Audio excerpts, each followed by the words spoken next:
Concentré le moule à gaufre. Je perds la tête, moi, dans cet épisode N4 bleu. Qu'est-ce qui vous arrive, capitaine? Oh, je sais plus, j'avais 276 pièces d'or et 115 diamants dans mon trésor. Je les ai distribués équitablement entre les marins, mais je sais plus combien il y avait de marins. Bon, bah, regardez ça, capitaine, vous inquiétez pas. Alors, les 276 pièces d'or, vous les avez distribuées entre N marins. Ça veut dire que N, c'est un diviseur de 276, et 276, c'est N fois le nombre de pièces d'or pour chaque marin. Pareil pour 115, ça a été partagé entre N marins fois le nombre de diamants pour chaque marin. Donc en fait, le nombre N, c'est un diviseur à la fois de 276 et 215. C'est ce qu'on appelle un diviseur commun. Et donc c'est ce qu'on va chercher.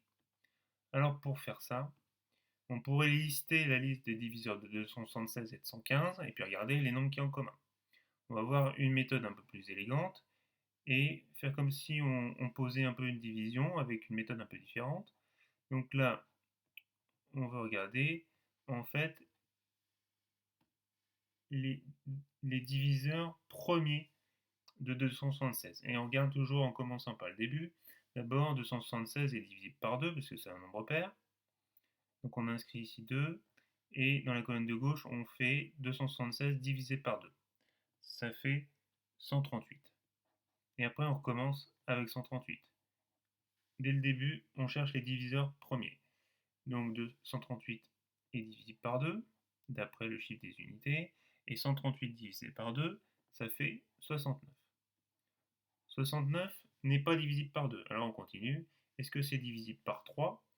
Oui, 6 plus 9, ça fait 15, c'est dans la table de 3.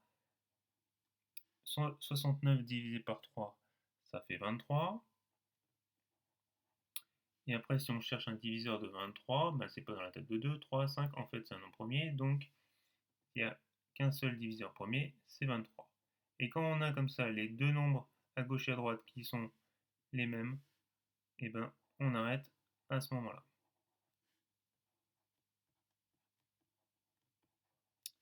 Alors ça nous permet de dire quoi? Que 276,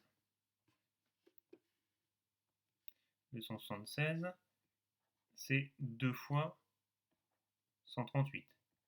Mais 138, c'est 2 fois 69. Et 69, c'est 3 fois 23. Et finalement, 276, c'est 2 fois 2 fois 3 fois 23.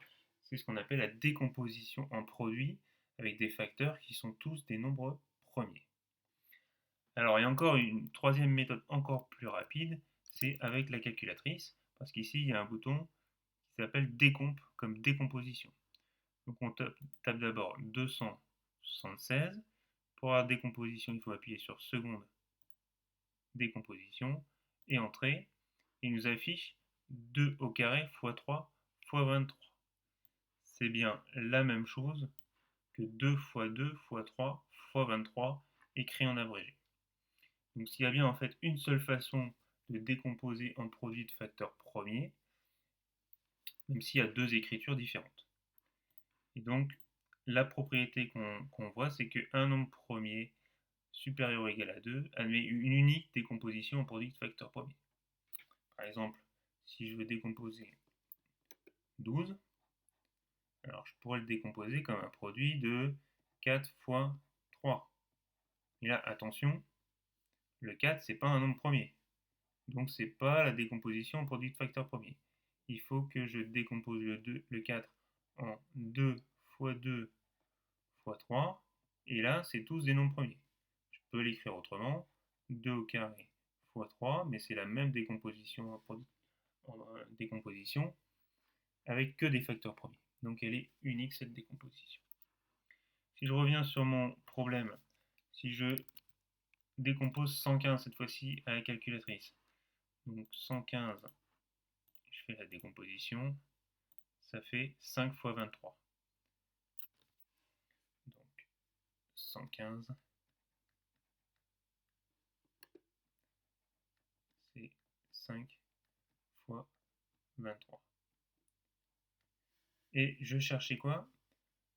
Un nombre nombre n qui apparaît à la fois dans la décomposition de 276 et de 115. Quel est le nombre qui apparaît dans les deux décompositions? C'est 23. Ça veut dire que le nombre de marins, c'est 23. Et le nombre de pièces d'or pour chaque marin, c'était 2 fois 2 fois 3, c'est-à-dire 12. Et 5 diamants pour chaque marin. Et voilà, capitaine. Il n'y a plus qu'à faire les exercices de ceinture.